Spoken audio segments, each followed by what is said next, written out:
Okay, we should be live. Thank you for coming. Have a good evening. Goodbye, everybody. Thank you.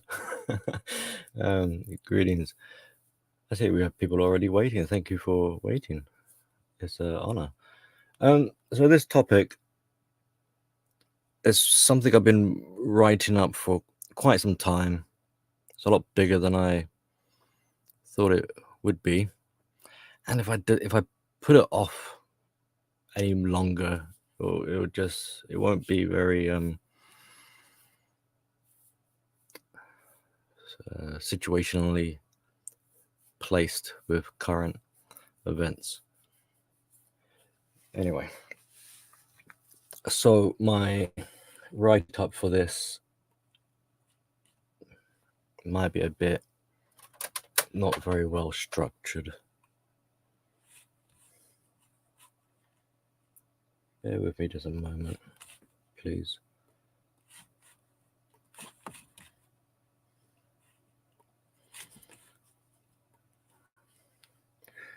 Okay, so this issue of gatekeeping, as it's being referred to as, it comes up quite a bit in narcissistic communities. Normally, it's in a personal context, like how to keep narcissists away, block the flying monkeys, what to watch out for, things like, even it kind of goes off into like love bombing and some of the strategies that the narcissist uses. So, and normally this is referred to as boundaries. That's essentially what gatekeeping is, right? Boundaries. So I'm very familiar with this concept, the ins and outs. And unfortunately, the narcissistic community doesn't emphasize enough just how boundaries can be used against you, and actually are used against you. But we're going to try and look at this as a objectified topic. So we're going to be looking at both sides of this sort of open door, closed door arrangement, and as it relates to a community framework. And then at the end of this it's going to be a long stream, I'm afraid. Sorry. I'll give my personal opinion and where I stand. So this is regarding men only spaces, for those wondering, in case you're an outsider sort of from a different community. So that's what we're going to be talking about here. But as a topic, it could be applied to any type of community, really.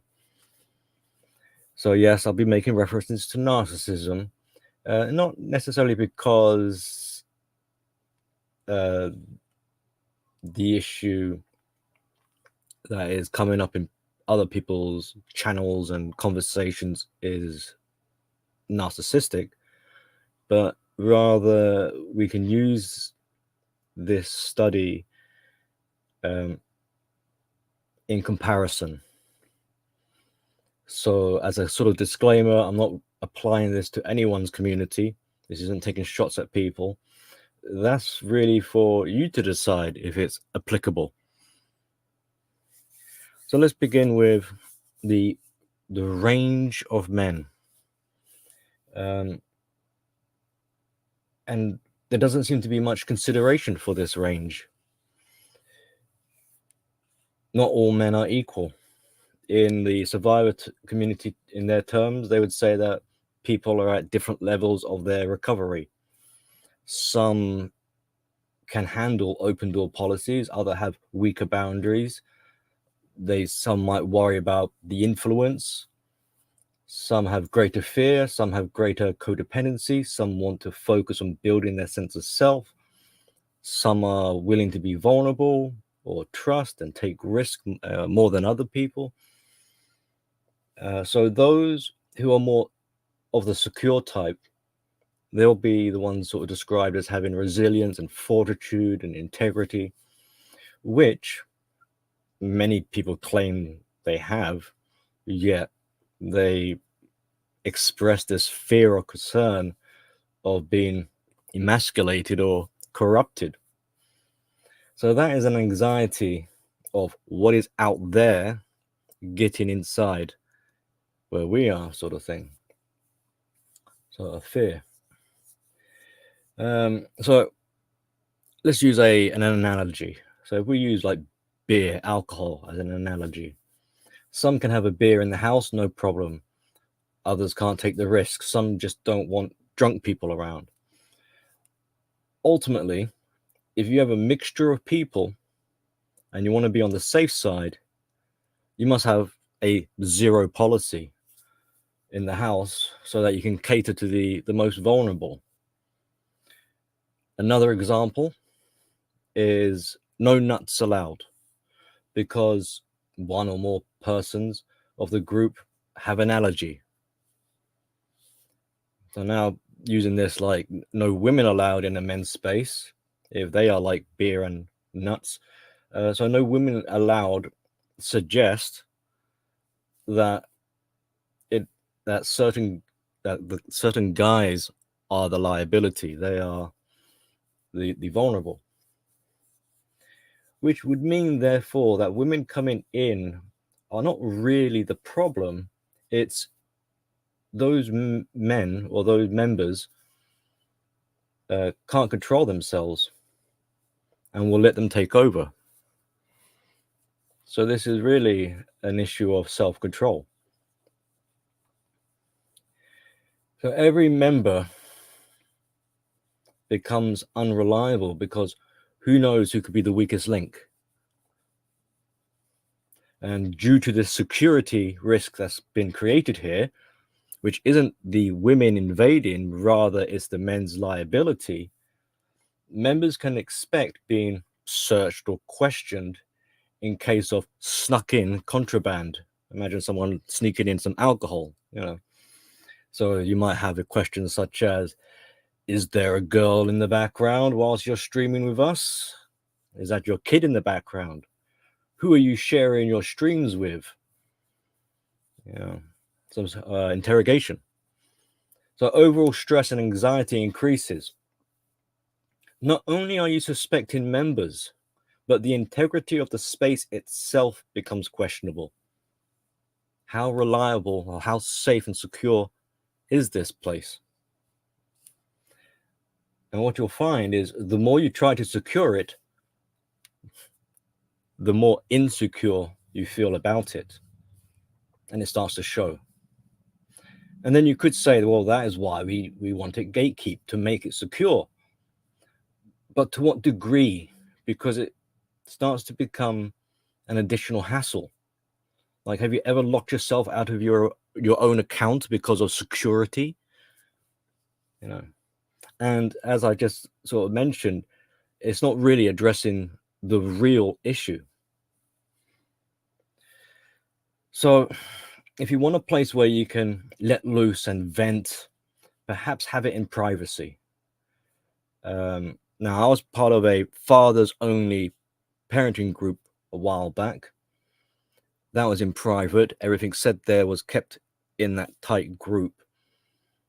So that the men had an opportunity to just speak freely. They can crack jokes and be a bit sexist as they wanted to, or whatever they wanted to do, just unwind, whatever. But the point is that it was in private.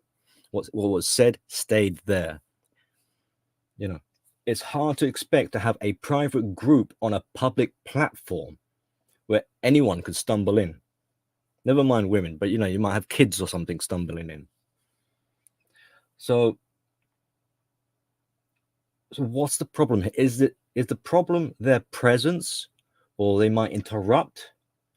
Is it you don't want outsiders to know what is being discussed? I mean, how would you feel about them watching the replay? Perhaps there is a feeling that one shouldn't have to be hiding backstage to have their private discussions or to speak freely. So if you're worrying about that you can't speak freely, then this turns this issue from gatekeeping into why you might feel that you can't speak freely.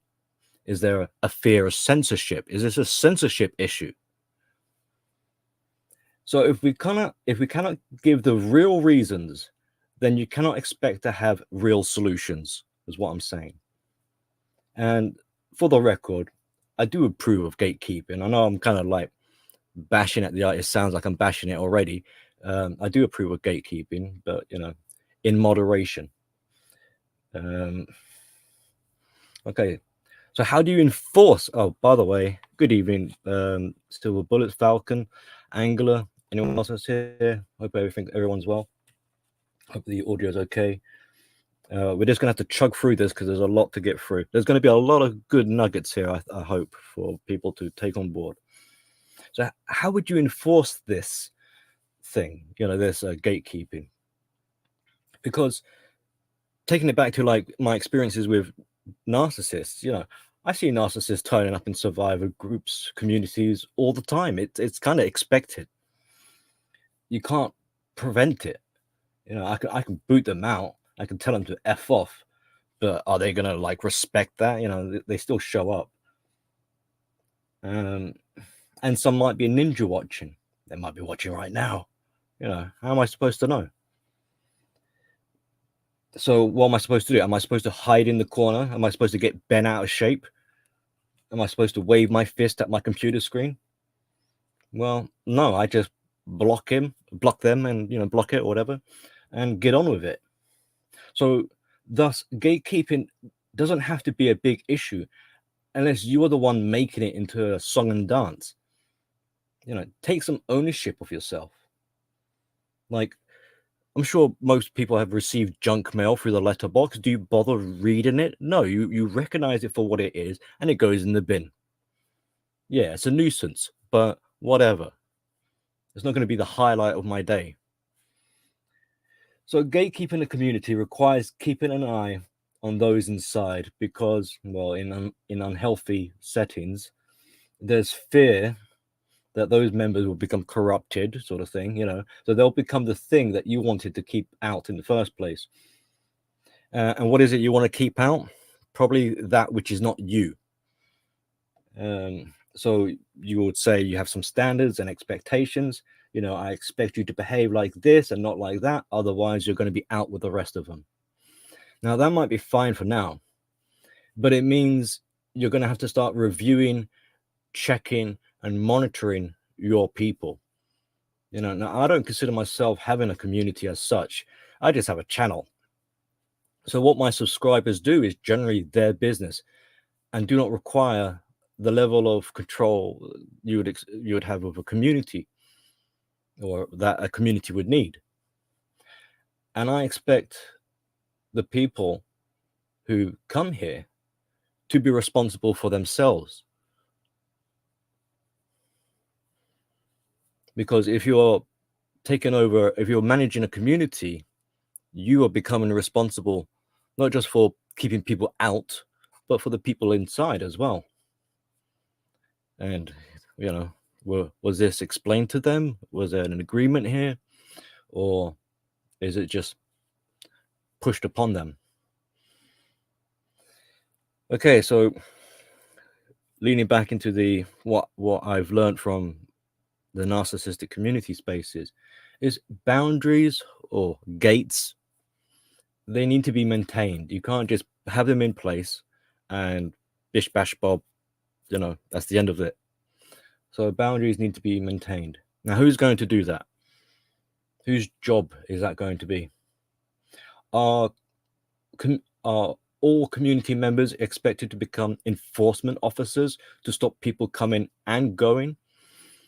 Are new members expected to pick up the rifle on day one, even when they're inexperienced and can't distinguish what a threat is?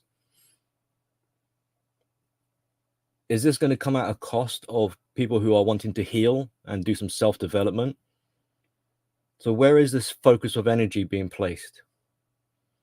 Now you might say, well, we're all in this together. As a community, we all gatekeep. Okay, maybe so. But then, so do we all become blind because everyone is trying to establish control for themselves? Is that the backbone that unites the various needs of everyone in this group? the assertion of control. Is that the real issue? It's not really gatekeeping, it's about how do we have control. So you can see how we're expanding into sort of deeper questioning. So just open door, closed door, that phrasing isn't possible. To say you're one or the other isn't actually being very truthful, because either way you decide, you're going to find times when you've done a switch around, so because you can't just be closed. Imagine the front door of your house is permanently closed. Well, then no one's coming in or going. Or imagine it was permanently open, then the foxes outside would be coming in. So it's not possible. So as an argument, because you've got this for or against, they essentially cancel each other out. They annihilate one another. And you probably already learned this, or you will learn this naturally over time, that either way you choose, whether you're open or closed door, has its problems, it has its drawbacks. And what you'll likely find in the end, well, the key is the responsibility. So open and close really should be a blend. There'll be times when you want it open and there'll be times you want it closed. And this open door debate that is created is therefore a deflection. It's not the real issue. Again, not the real issue. It's how responsible are you? So it is said in such black and white terms to avoid this need of responsibility. Essentially, you would say, I am open. Why? To avoid the headache of having to deal with being closed. Or vice versa, I am closed to avoid the headache of having to deal with being open. But because they're linked, you're not really managing either. But you fool yourself into thinking that you are. And this game that it's become is futile. It's a futile waste of energy. Because really the real issue isn't just the responsibility of this door, but it's about your self-accountability. It's how responsible are you with yourself, in charge of being responsible of this gatekeeping. Now, gatekeeping does have its time and place. Sometimes you do need to slam the door shut, and sometimes you do need to have the door wide open. Like most things, it has its time and place. It is a useful tool when it is used with awareness and responsibility. Without it, it's careless, it's unhealthy, and it causes harm.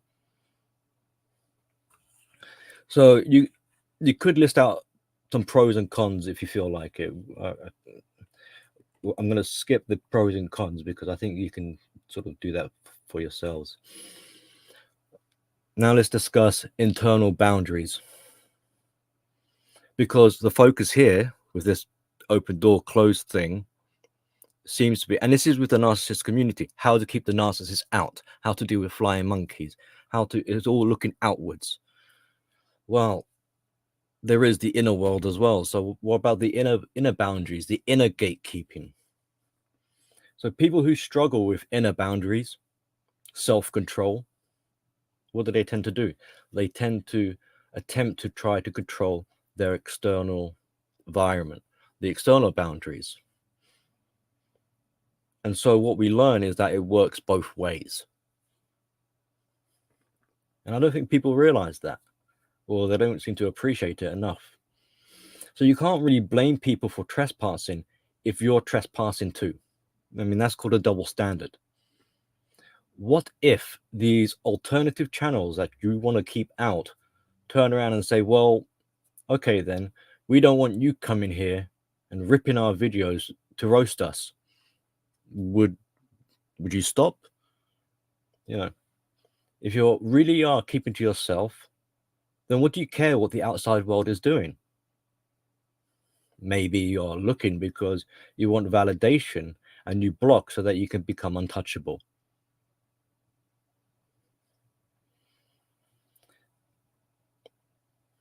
Now, taking some more from narcissistic communities. It's no good just saying to the narcissist, go away. We call this no contact.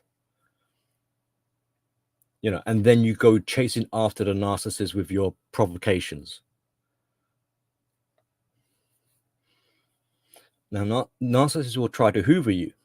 They try to suck you back into their game. But equally, this is another thing that's overlooked quite often in the community, is that in a lot of cases, you could be the one trying to hoover the narcissist. It happens surprisingly often and in many subtle forms. So if you are stepping outside of your gates to see what's going on with the other person that you don't want anything to do with, then you are guilty of breach of no contact, of your own gatekeeping. If you want it to end, then you must be the one to end it. There's no point expecting the other side to do it. Yes, they might and will sort of continue to try and poke at you and entice you to come back and, troll you, but you must resist. If your response is, well, they made a video about me, then you failed the test.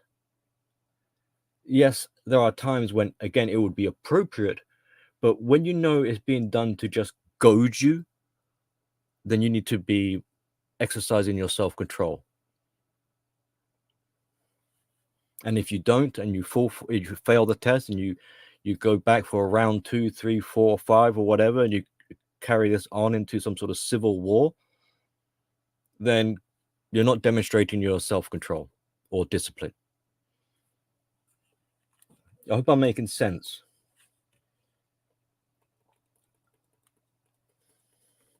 So let's I thought this would be a little tangent, but I can sort of I can work the model, the framework into this conversation. So if we look at this from an MBTI point of view,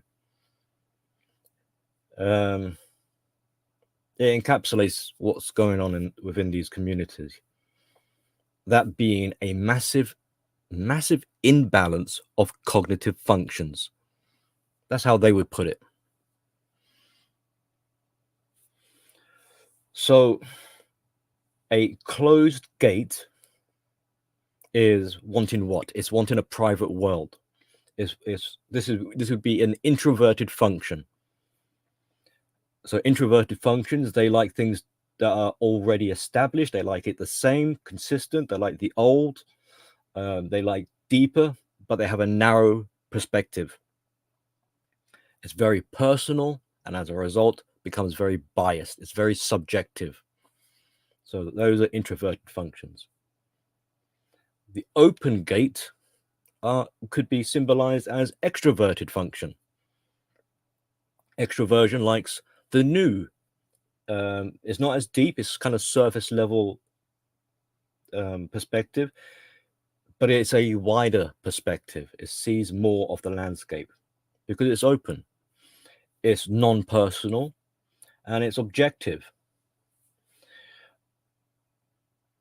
Another thing associated with so introverted, going back to the introverted, that being personal and confined, is also described as being self, like myself, thyself, self, SELF. And open gate is more dealing with the tribe, the people.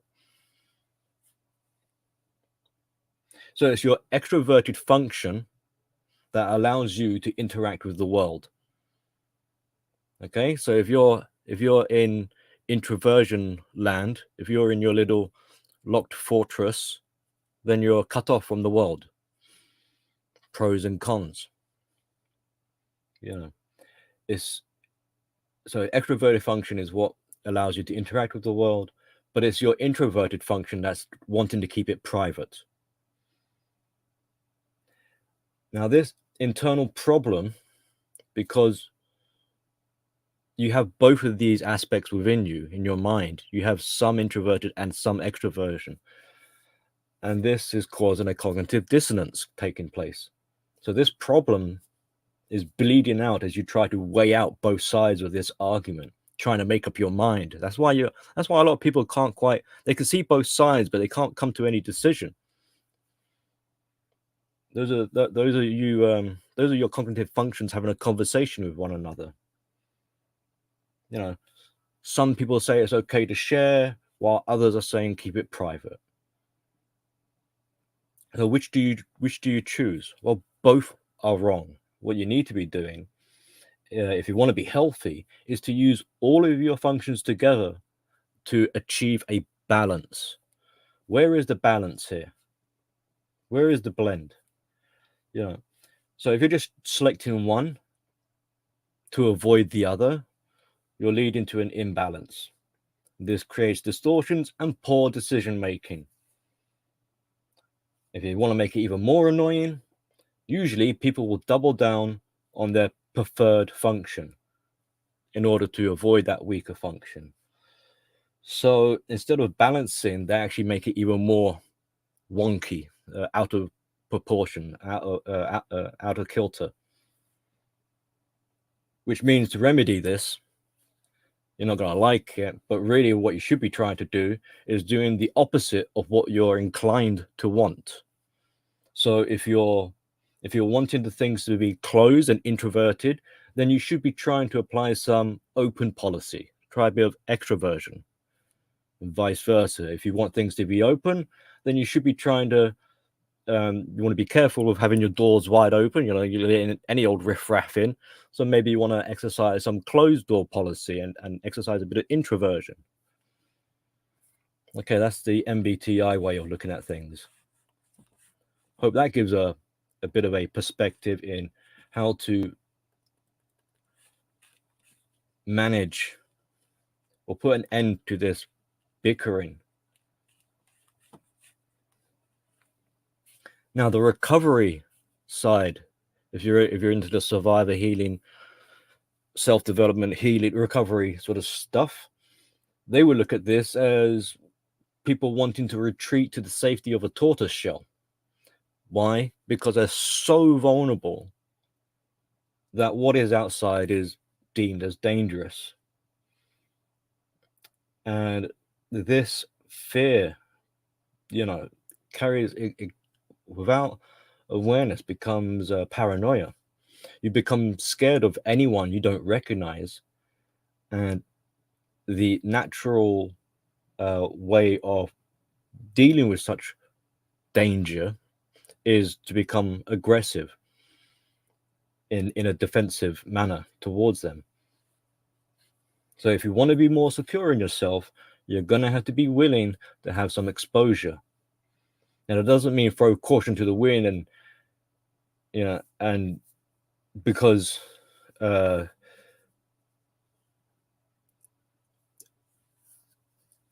it doesn't mean throwing caution to the wind and taking your impressionableness with you, because you're so vulnerable that, oh my God, as soon as I step outside, I'm going to become, I have no self-control. I'm just going to instantly turn gay or something.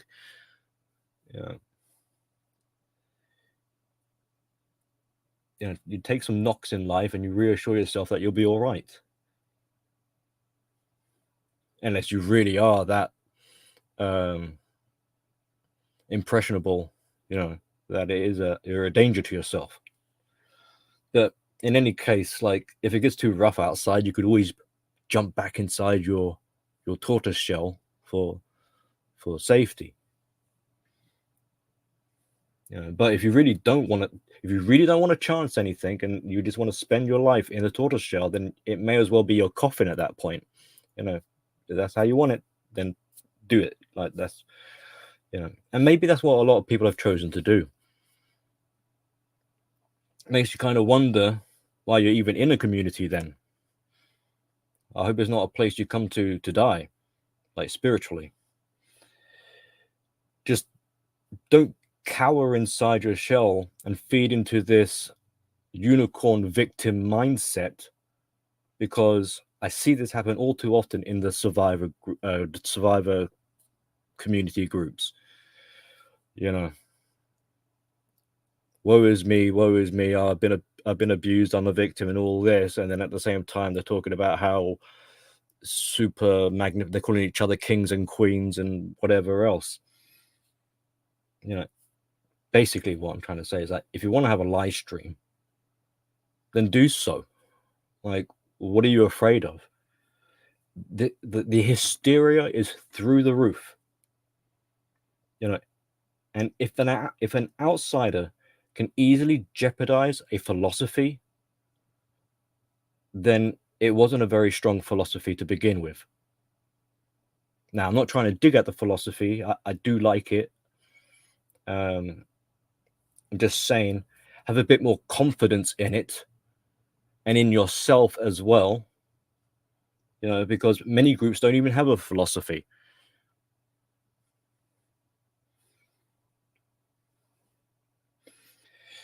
So this idea of protection. So yes, okay, blocking the outside world can protect, yes, you know, but it can also prevent anything helpful getting in. You know, creating an impenetrable fortress. Unfortunately, go back to the MBTI thing, where introversion likes things to be consistent, stay the same. Well, if you're stuck inside your fortress and nothing new can get in, then things in there will become static. You know, it's limited. Perspective is narrow, and there isn't really any growth that takes place. And where there is no growth, or that which does not grow, starts to die. And that kind of underlines what I'm saying about it becoming your coffin if you're not careful. But this is, I think, is what is meant when people talk about echo chambers. Okay, so now many look at boundaries as something that is meant to be rigid. But naturally, over time, people want to have better mobility. And they start to shuffle towards flexibility. They start to blur the lines without saying it. They do it naturally. But this expansion, because it becomes suffocating, it becomes claustrophobic inside a tight community that no one's ever allowed to look outside the windows. But this expansion requires a better level of skill, basically requires more responsibility for you to manage. Trying to accommodate everyone's silently maneuvering, trying to accommodate everyone silently maneuvering at the same time adds to complexity.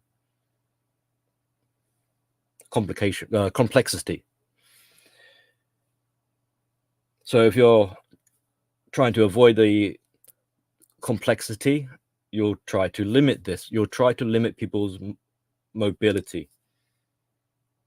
And this is where it takes the form of rigid lines drawn in the sand for other people to adhere to. Because obviously you're not going to want to do that to yourself. You want to be able to have the mobility. You're just trying to stop everyone else having theirs.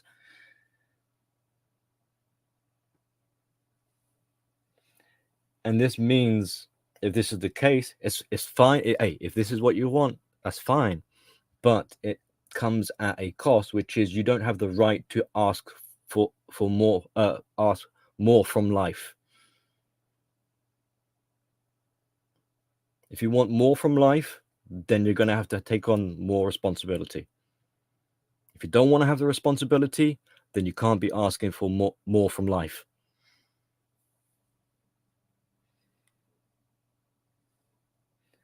All right, let's continue.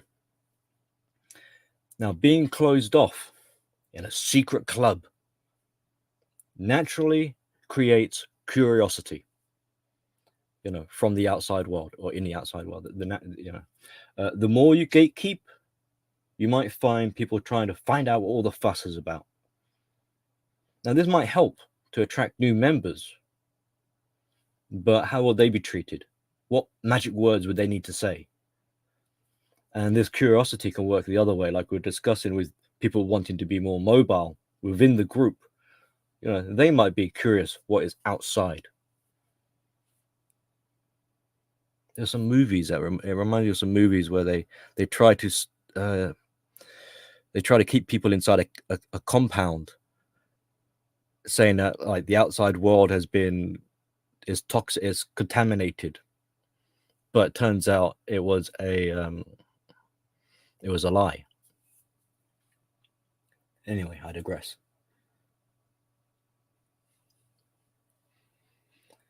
Now people might respond and say, hey, we're not stopping anyone venturing outside. They're free to do this, but are they really? It's very easy to say, because with this fearful mindset, who knows what germs, if you go outside, who knows what germs you might pick up while you're there. So when you come back, do you now have to keep that a secret in fear of how that would look? Would you report what you found from the outside world? Where were you last night? Who have you been seeing? Back to that suspicion and interrogation. So the tension grows. So yeah, it's very easy to say, oh yeah, people are free to go outside, but they're not going to, because they've got fear keeping them from doing so.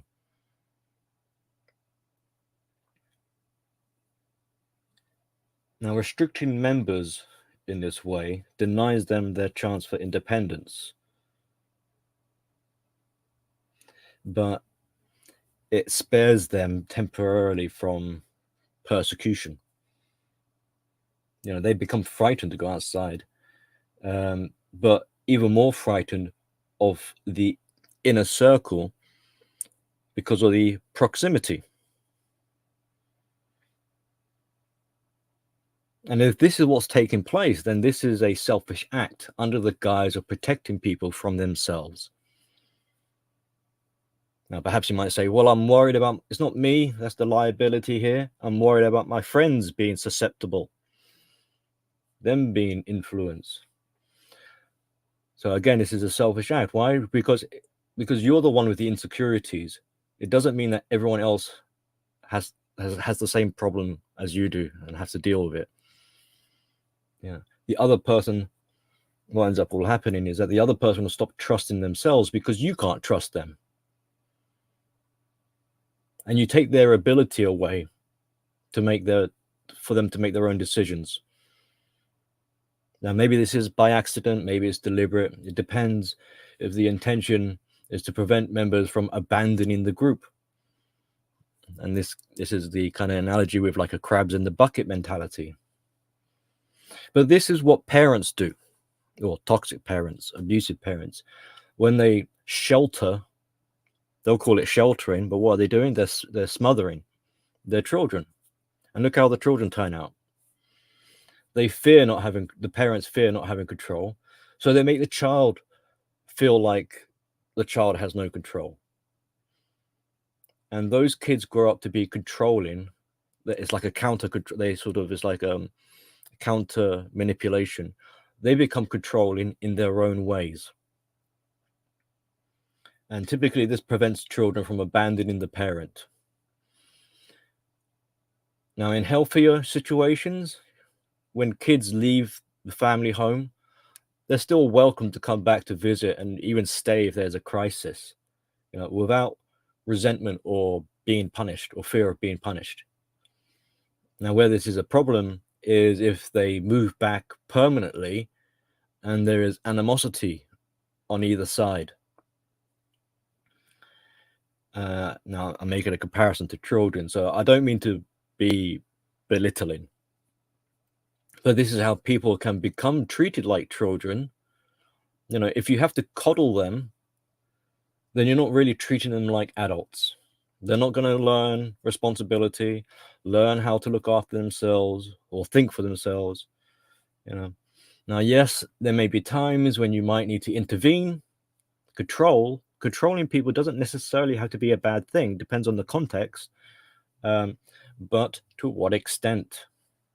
Remember, these spaces are supposed to have adults in them, and they shouldn't need to be treated like children. So I know so far it sounds like I'm against gatekeeping and see it as impractical, but narcissists sort of deploy these things to turn spaces into what I would call a cafeteria of supply. And obviously, narcissism is what I cover mainly on my channel. Now, if it didn't impact so heavily, I wouldn't have so much to say about it. You need to be aware of these things so that you don't fall into this narcissistic trap. Obviously, it's not nice to think this might be the case, and I would be a hypocrite if these thoughts didn't affect me. But I look at it as part of being accountable. So I hope no one is being offended here with what I'm saying or talking about. If this isn't you, your community, what your experience, I guess, all right, nothing for you to worry about. I'm just ripping into it to illustrate the sheer amount of responsibility that comes with gatekeeping. If you're going to be a gatekeeper, then you better be sure you know what you're in for. So don't look at this as me condemning it. Rather, question the competence of those who gatekeep. Oh yeah, Billy. Yeah, we're all aware of these things. Somehow I seriously doubt that. But hold on till the end because there's going to be a twist. Like I said, I'm not actually against gatekeeping. So many vague, unwritten, or silent contracts are produced due to the amount of variation in people's interpretations, their motives, and their expectations. Despite commonality, people have different values. It is then assumed everyone is in agreement, and members are basically praying other people think and feel the same way as they do. But because trust is low, there is a inclination to look for controversy and perhaps even cause it, like a self-fulfilling prophecy. You're so worried because people are so insecure, scared of the implosion of a community or the invasion or infiltration of a community. They know that their enemies are out there, so there's blood in the eye or something like that. I don't know what an expression would be, but they're bracing for conflict. Then it becomes a self-fulfilling prophecy. So eventually disagreements mount because of this silent contract, these unspoken message communications are taking place. People are expected to be mind readers, so eventually disagreements are going to mount. And what might end up happening is, if you're a member for some time, suddenly you might fall foul without even realizing it. Now, are you going to suddenly be booted out? So what is the criteria? What is the threshold exactly? And this is why we have such a problem when it comes to defining some of this terminology, because it's so abstract. And this means that goalposts start to shift.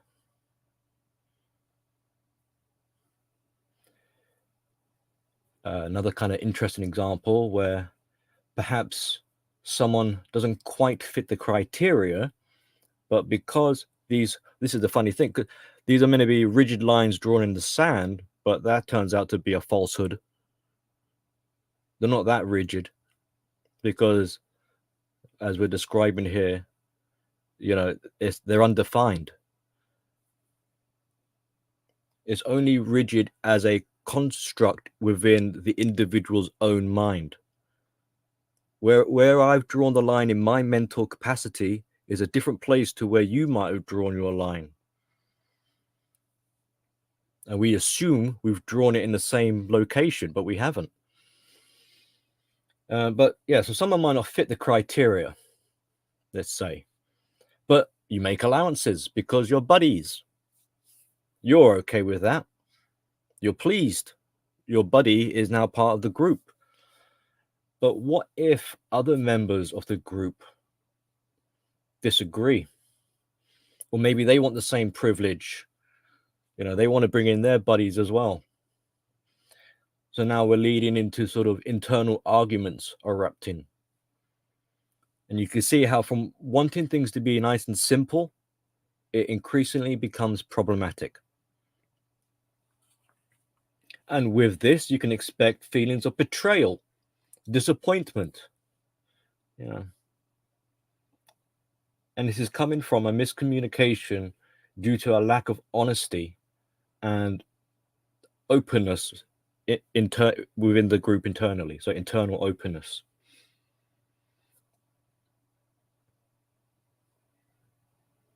And this is hindered further because why is it people won't be honest and open?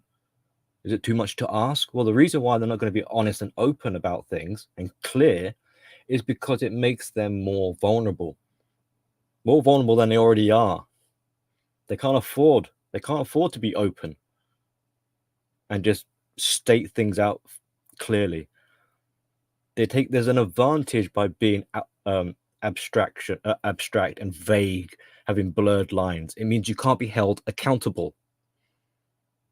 You see how this works? You want to avoid accountability? You want to sort of give yourself a pseudo sense of protection? Then you become unpinnable. You become unaccountable and irresponsible. So you don't speak honestly. You keep secrets.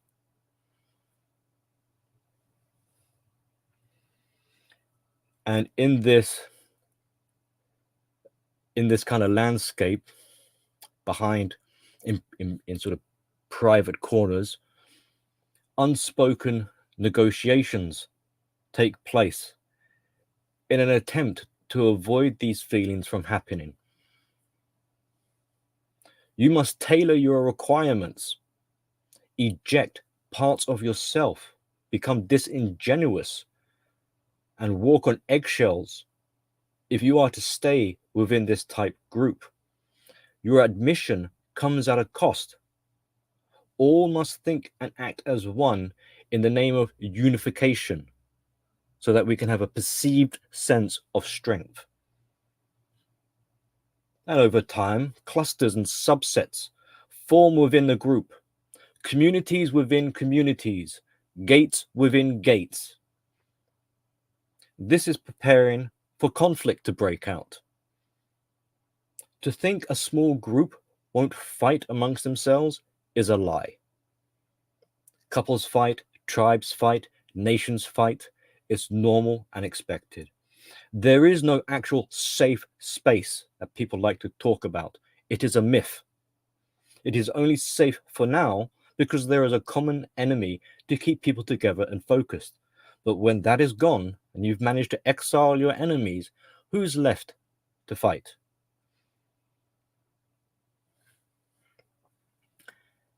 Entropy.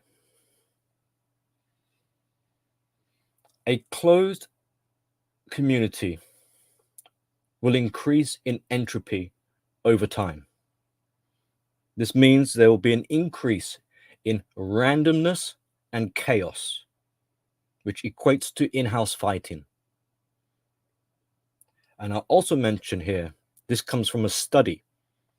I've forgotten the title of the study, but it's kind of describing like a microcosm of narcissism within tight communities.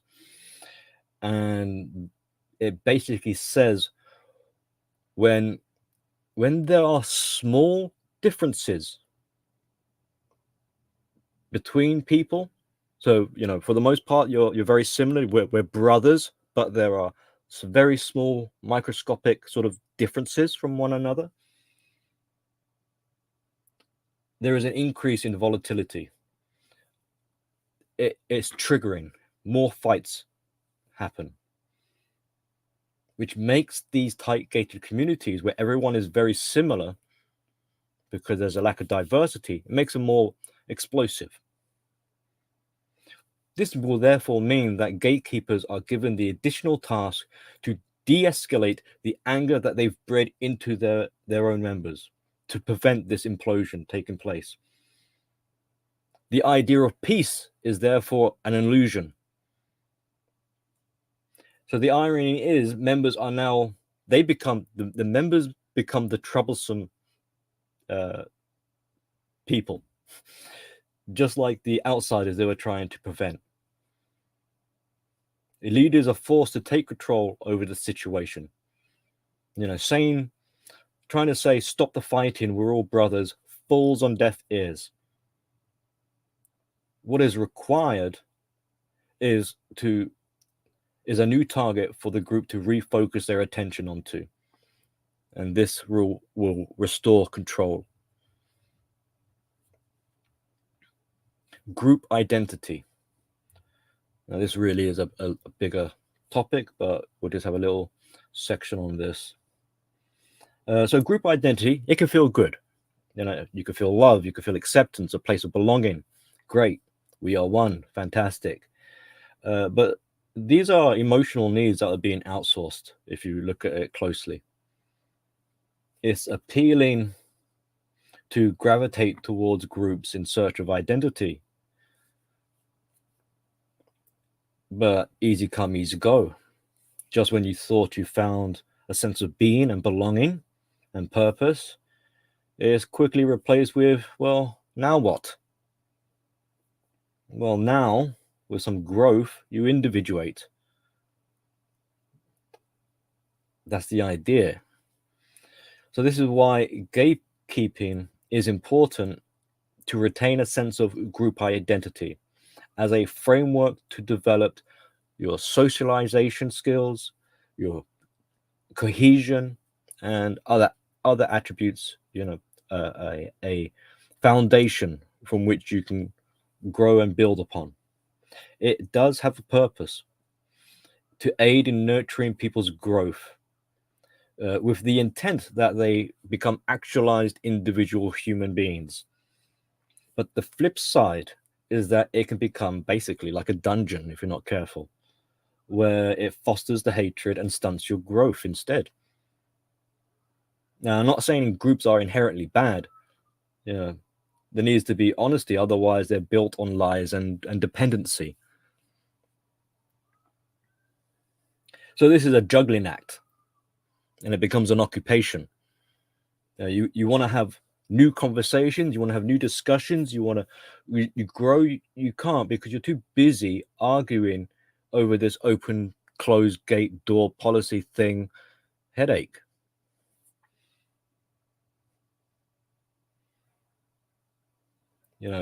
And those who want to enforce or need to enforce gatekeeping, and you can see why this is an occupation. It's a full-time job.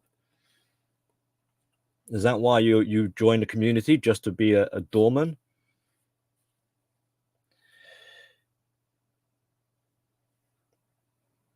So from a more psychological point of view now, so gatekeeping, this idea anyway, seems to be a means to an end. It's not really a protocol. It appears to be basically a trauma response, and is used as a cover story to allow these other real motivations, ulterior motives, these other real insecurities. Like, it doesn't necessarily have to be nefarious, but it can be sensitive. But basically what I'm saying is that gatekeeping, the term, is being used to mask something else.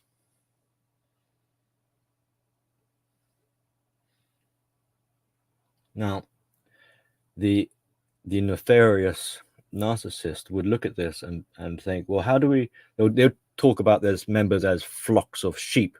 So I'll use flock to represent the sheep. Sorry. So a narcissist would think like, well, how can we control the sheep without them realizing? You know, and to get them to fall in line without any challenge.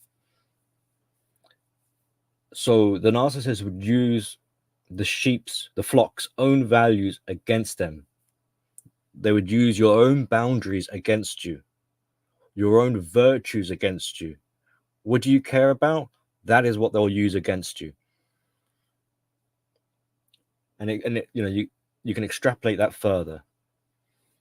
Your morals, they will use that against you. Your principles, ethics, values, and anything that is that can be leveraged against you, they will use it against you. You feel lonely, well, they'll use that against you. You feel poor, well, they'll use that against you. You have a disability of some kind, well, they'll use that against you. Right?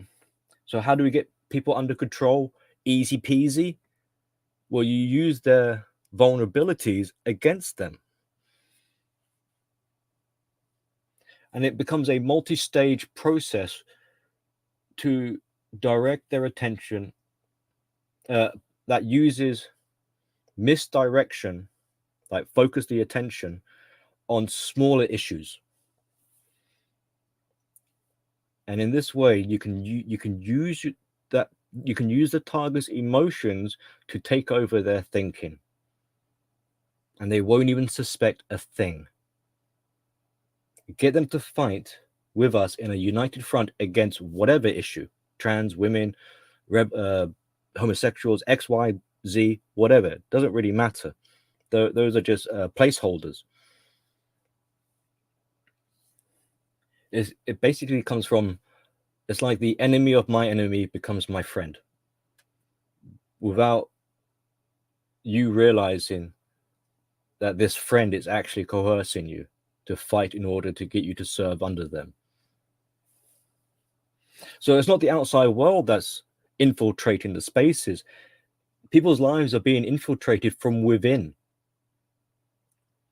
And in this way, the fuel becomes accessible for extraction. This is the narcissist's goal, is to extract the fuel, to control people so they can extract the fuel. So people who are outside of this community, they don't provide fuel. They're a waste of time. They're not the prize.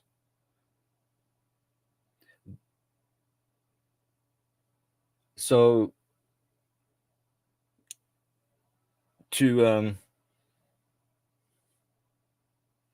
so what you do with these outsiders is basically to maintain your control is you just eject them. You deny. The prize is the flock of sheep. That is the farmer's value. They are the ones with accessible fuel, and is why controlling them is more important than controlling that which is outside. The outside is just a tool.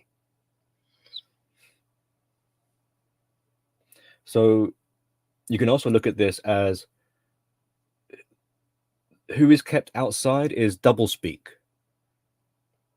It's translated to mean that basically no one is coming to save you, or no one is going to come and disrupt the fuel matrix, is what they will refer to. The harem, the cafeteria of supply is the fuel matrix. That's where the supply is. So the narcissist doesn't want a disruption there. They need it. Now, there are plenty of other examples this is taking place. They'll double speak, I'm talking about here. So like they'll coin a term, save the planet. Well, what does that translate? What does that really mean? Well, how do you see this? The devious side of this, you'll have the electric vehicle scam. We want to track people, restrict their movements, carbon count, whatever. It cracks the door open. Or how about we vaccinate people? Well, why do we say this? Well, under the guise of saving lives or whatever. Why? Because it means we can regulate people. We can restrict their movement, and we can instill fear into them. How about digital currency? Well, then we can restrict your power. Watch what you're spending your money on. You know. How about the carbon tax? And we've got this thing called the ULEZ, ultra low emission zone.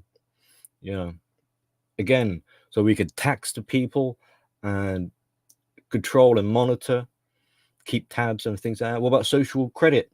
Well, now you become a mule. You know, all these things are said in a way that's meant to sound positive, but you can see how detrimental they really are. How about save the kids? That's probably the best, most popular one. And there's plenty of ways to save the kids. And why would they say that? Because it's targeting your emotional receptors. Now you're not thinking critically. That's why they get away with so much. It's obvious when you use critical thinking, you go, hang on a second. But remove the critical thing and just have your emotions listening to what is being said. Well, then you're just being spoon fed. So you, no questions asked, you fall in line, you're compliant, you do as you're told because you believe this is what you should do. So save the kids, the best one. You know, it's the ultimate justice control and can be used to destroy anyone you don't like. So yes, obviously it sounds like I'm talking conspiracies, you know, but you better hope that's what it is, because what if it isn't? Now, whatever questions we brought up, these other these other rabbit holes of explorations, this curiosity. So I'm sure you'll have questions. Well, how are these nullified? They become sidetracked, you know, just jump to another topic or another point to avoid the scrutiny. Now you might believe you're getting answers, but after your experience, you know, you'll probably find yourself in a daze, and matters are made more complicated. I've seen this conversation of open door policy. I mean, yes, I suppose I am guilty. I've taken you on a little journey here this evening, but you know, listen to a debate that takes place, rewind it to the beginning, the opening statements, and look how far it goes off track. And it's a little bit like what we were talking earlier about how, the reason why people can never get to a definitive definition is because they become so easily distracted. So matters become more complicated by design. So people become lost in the details, and this increases the emotional thinking, which it becomes a loop, and it adds to more complication. So the more confusion there is, the easier it is to take control, and the easier it is to extract fuel. Trying to lock horns with someone in an argument, into a fight, doesn't do you any favors.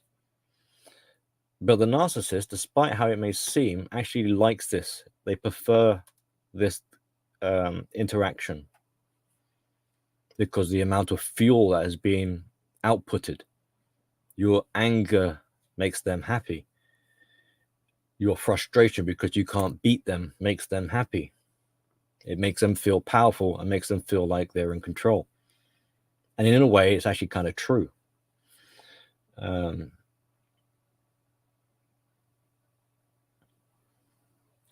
And it also creates a bigger smoke and mirrors, or a bigger distraction. So it's easier for them to hide any true objectives they might be trying to achieve. It's like people forget about what kind of racketeering is taking place because it's fight night. Get the popcorn out. And And if you end up having a locking horns, in an interaction to on such a scale, there's a chance that you don't want to have to go through that again, so you might submit, which means that narcissists can win through sheer conviction. And they have a very strong conviction because most narcissists are unaware, so they truly believe what they're doing is right. They cannot see their double standards, they cannot see their contradictions, they cannot see how they are doing harm. That's why it's kind of delusionally based. But if we remember, like, give yourselves reminders that control is a huge issue, and it helps keep minds clear as to what is really going on. So hence these topics become very circular, with many games designed to prevent reaching a closure. And if you notice it's not getting anywhere, then now you know why, hopefully. And all of this is just an obstacle. Control is a constant problem for a narcissist. They're in a constant state of asserting and retaining that control. Is always slipping, forever slipping. So there is never any satisfaction. There is no contentment. It's not possible. It's kind of a contradiction. And what you may think are times of peace are really part of this roller coaster ride of ups and downs.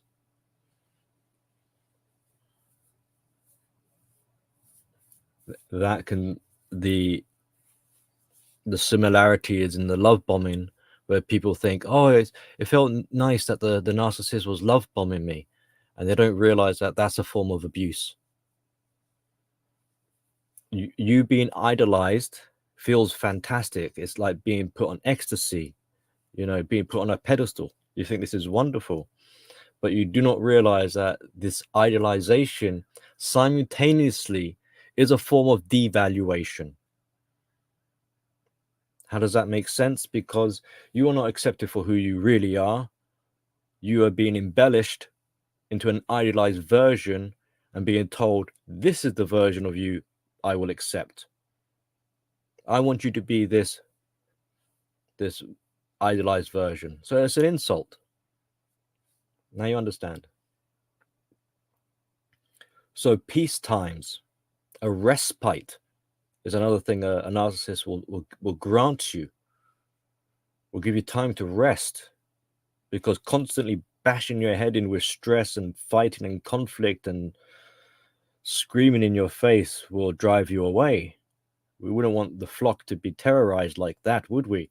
So you have to grant them a bit of peace. It's not because you're being nice to them.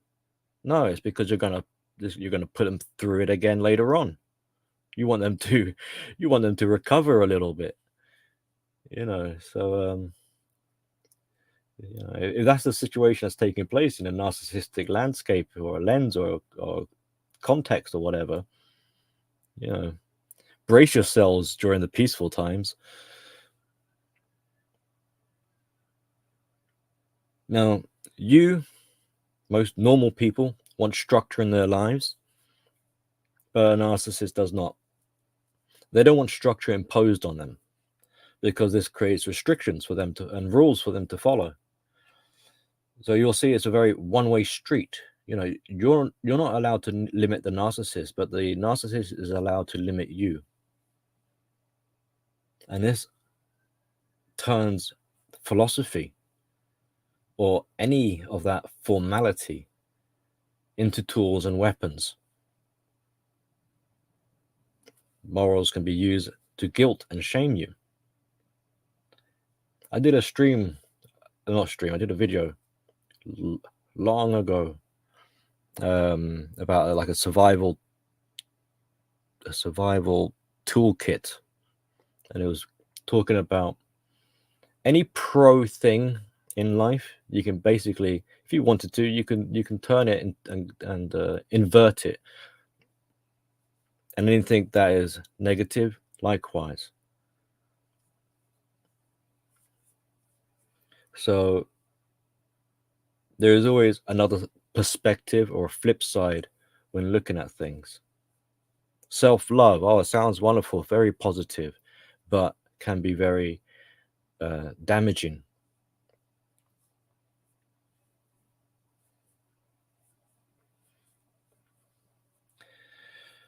Um,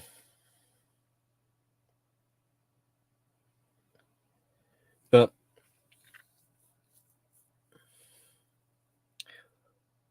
so regulation, ethics, and all this sort of stuff is great in theory and on paper, but for a narcissist, it's basically a nuisance unless they can use it to their advantage, and they will find a way to use it to their advantage. Now, you can be held to account over it, but not them. And they have a habit of having poor interpretation skills, and they use denial, and so they tend to rewrite history to suit their needs. Now, if all this information is new to you, then you've probably got some work to do, and you're probably not using the space, if you're part of a community, in a responsible manner. What's likely to be happening is that you're trying to fulfill your emotional needs.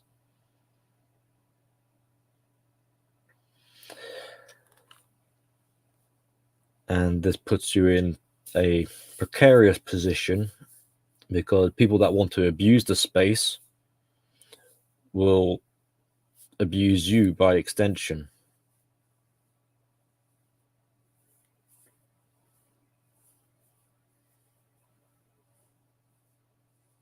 So not only are narcissists unaware, which is a fantastic way of getting away with things because they truly believe that they did no wrong, but victims are also unaware, and they're not really able to put two and two together.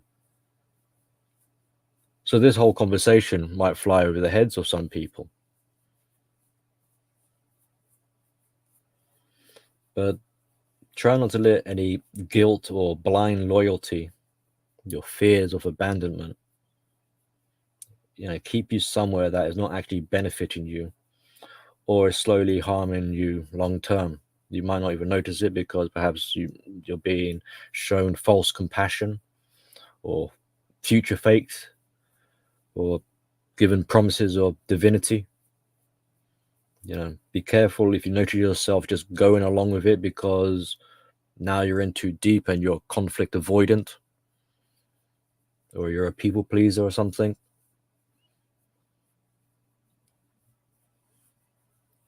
So there's a lot of self-checking that needs to take place. Okay. We're getting there. We're towards the end. Now I will give, right. So I've been ragging pretty hard on that. I hope that's not the case.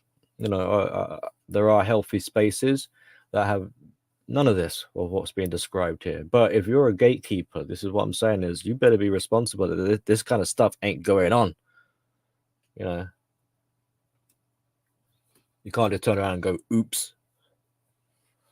Right. So my filter, here's my take, my experience, whatever. So my filter, how do I gatekeep or whatever? Well, it's not necessarily who they are. It's not a demographic. It's what people do that will get my attention in such a way. So things like trolls, pedophiles, stuff of that kind of ilk, then zero. Why? Because of what they do. I mean, it's pretty evident, right? It doesn't matter if they're a man, woman, trans, or whatever. Ain't having it. No, zero. Now, kids, obviously, no. And it's not because of what they've done, but they're too young and they shouldn't be online. Really, they should go be a kid, right? Go be a kid. If you're a kid, go be a kid. Anyone else, basically, I don't particularly mind, provided they're not abusing or disrespecting. And obviously, that can be, define your terms here, but save us the headache. Save us the. See, I'm assuming you know what I mean by not being abusive and disrespectful. If they are, they're out. It's clear to me, like, I cannot control that which is beyond my control. I can only control what it is I'm willing to tolerate. So I can't make demands on people to behave a certain way. I can't ask the narcissist, "Oh, please stop abusing me. Stop coming here and trolling me." They're going to do it anyway, right? I mean, I can ask out of courtesy, but the way I see it, they are responsible for how they want to choose to be, and I get to choose how I want to respond.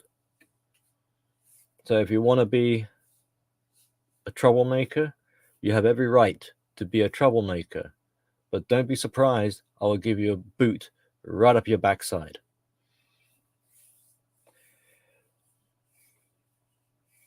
And I guess this means, with this kind of philosophy approach of my own, I don't know how many other people sort of share it, whatever, they're free.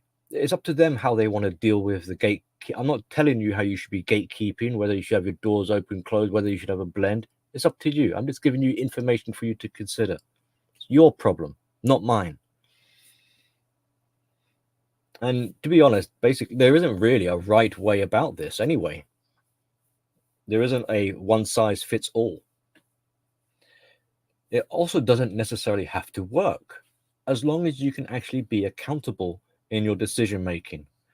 Not pretend to be accountable or responsible, not try to offload it to someone else to deal with or hide it in some way. Now I can admit how I run my channel isn't exactly the smoothest of operations, but I try to run it with the consideration for the things that we've discussed here this evening.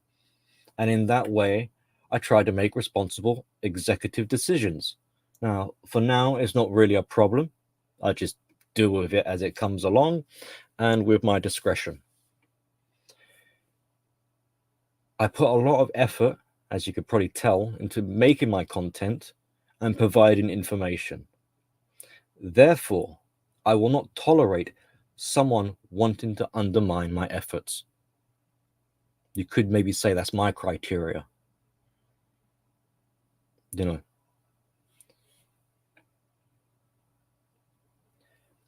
And as far as I'm concerned, if you want to block someone, then just go ahead and block them. You don't even really have to give them a reason. But just don't try to hoover them back in and then act surprised they keep returning.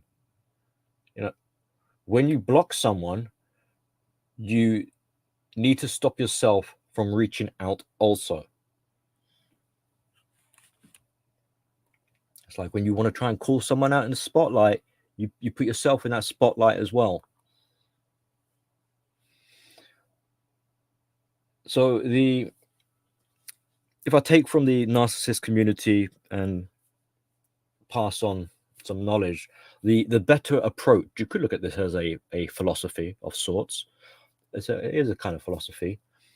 If you are a healthy individual, a healthy person, or a healthy group, then unhealthy people, in the end, they will stay away from you. Now, if you're not too sure how healthy you are, just look at what you are attracting and what you focus on. Narcissists, and in particular the lessers and probably lesser mid-range, they stay away from healthy people. They stay away from healthy people because they're too difficult to control. They're too difficult to extract fuel from. They run the risk of exposure. It's increased, and your healthy way of being, the way you carry yourself, with your healthy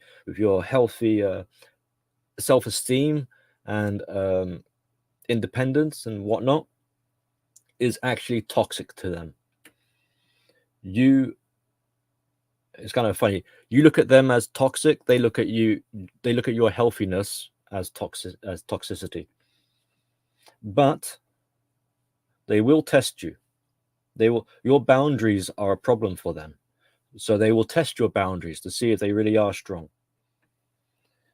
But this kind of principle effectively means you don't really have to shoo them away. They will go of their own accord in the end.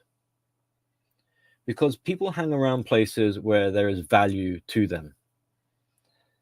And if they're vastly different from you, they won't hang around. They feel out of place. It's not this group isn't for me kind of thing.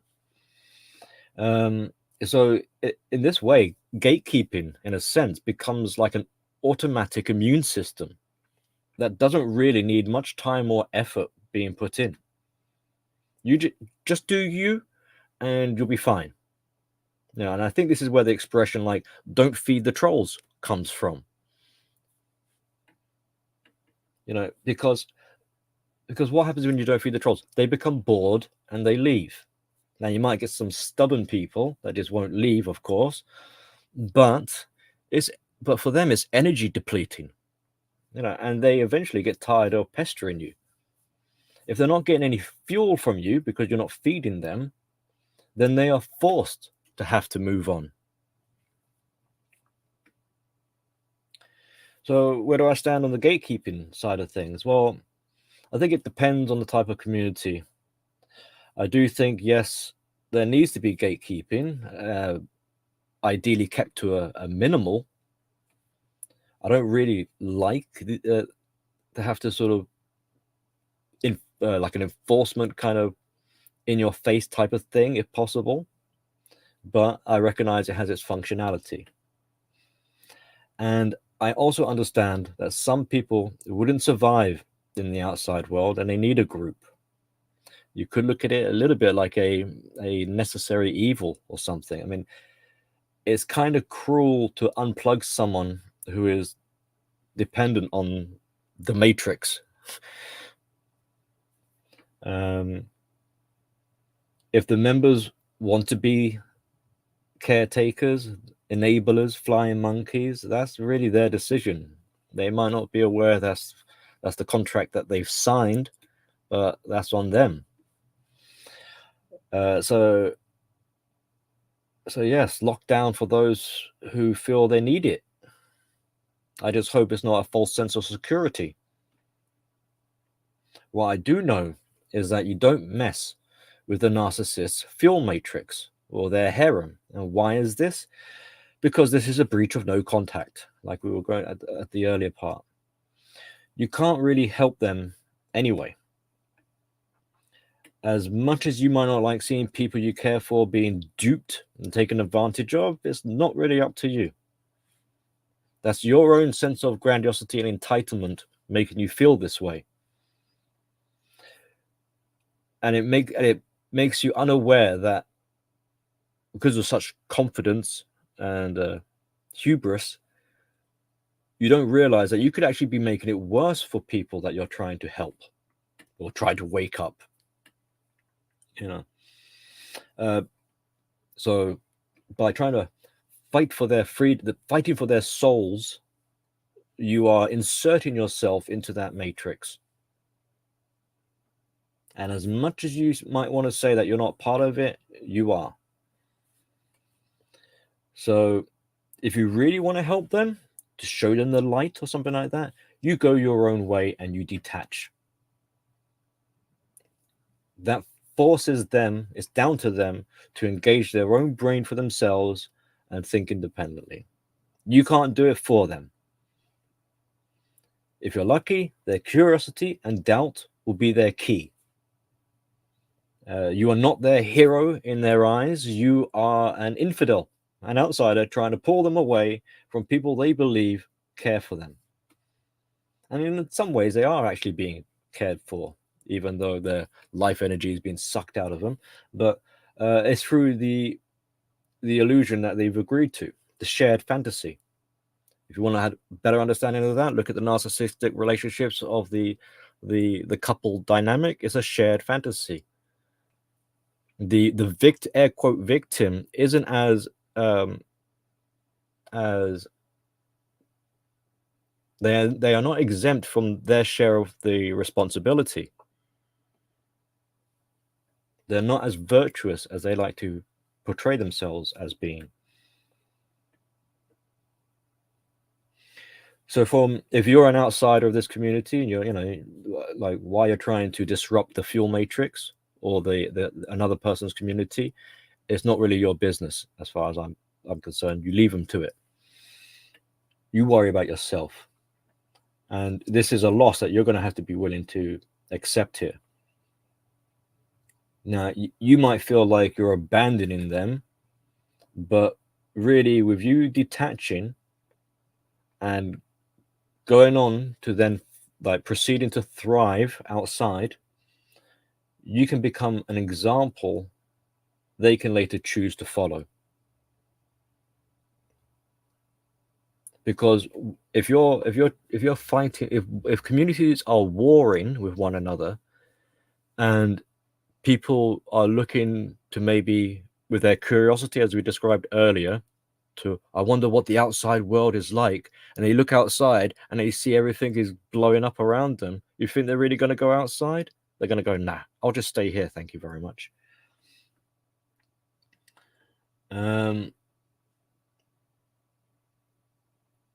And you need to remind yourself that like I was saying before, like have some more confidence in the philosophy and in yourself. You here that lesson applies again, where it's like if you can do it, then there's a chance that they can also do the same. But if you're interfering in this manner, then you become in some ways like you share the responsibility of said narcissist, if this is the case, if this is what's taking place.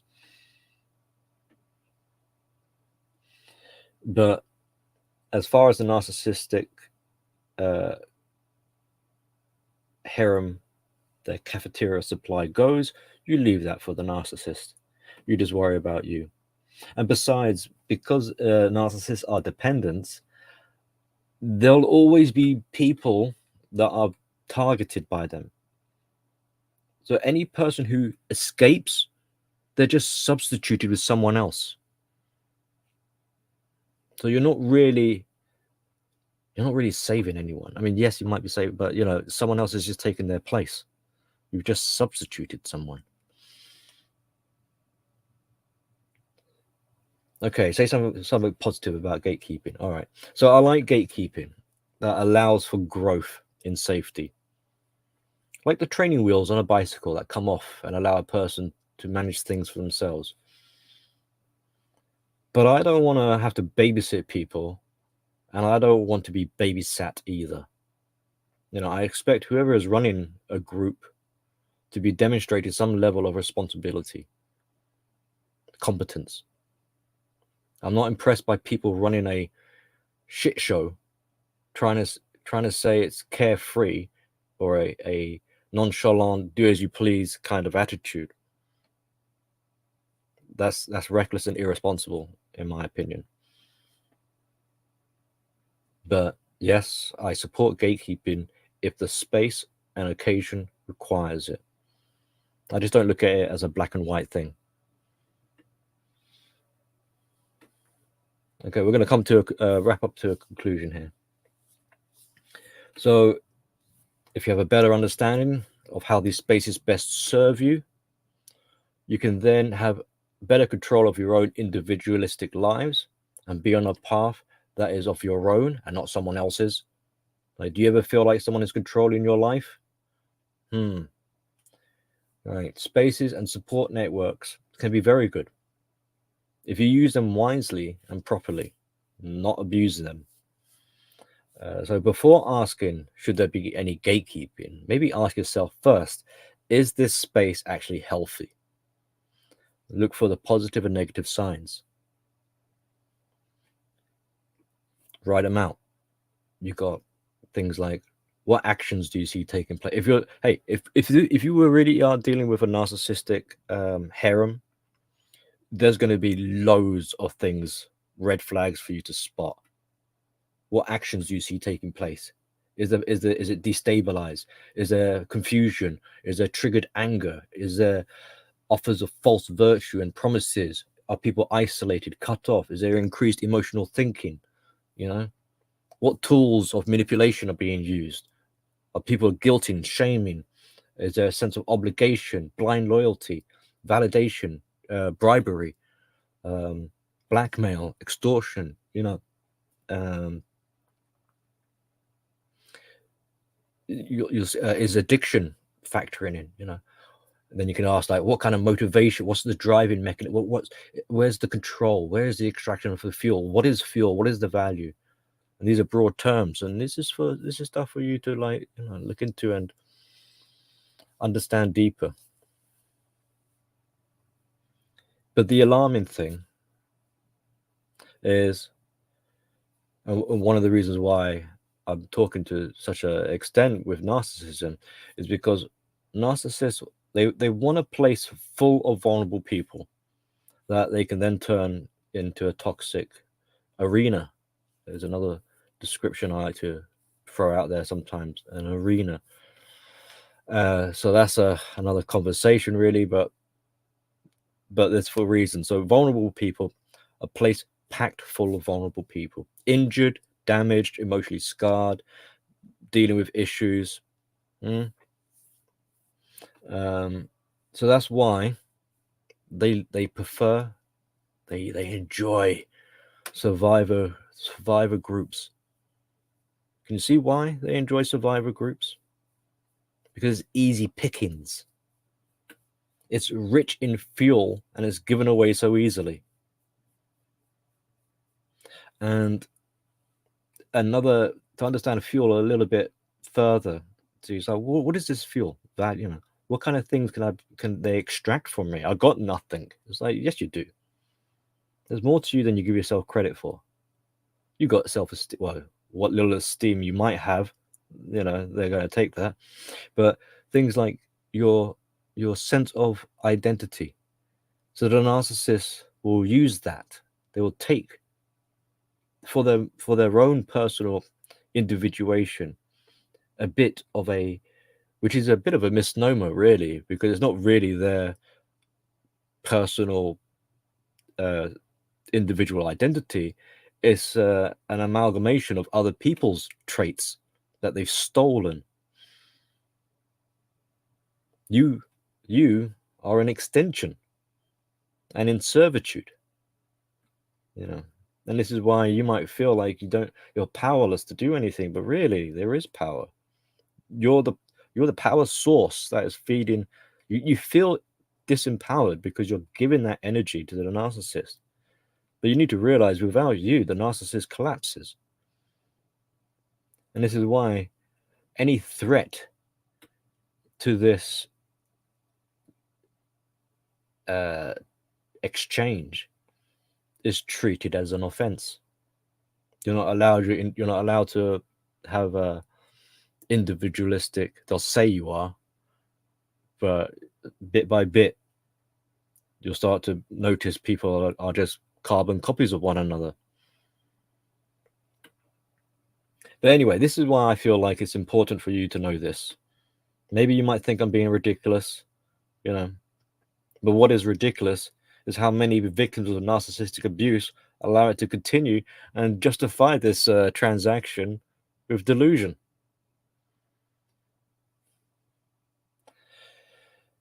So that's what I got written up anyway. And, there's so much more we could really cover.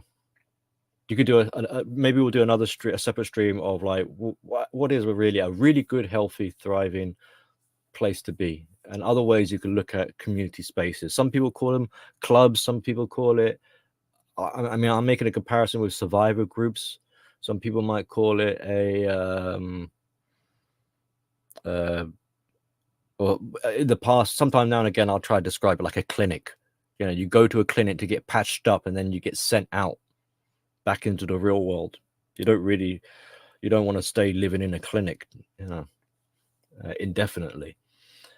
Maybe another way of looking at it is a kind of sanctuary, a safe space, some people describe it as. And, you know, is it a group? Is the community based as a group identity? Is it an identity issue? So if it's group identity, what are the comparisons to other group identities that are known out there?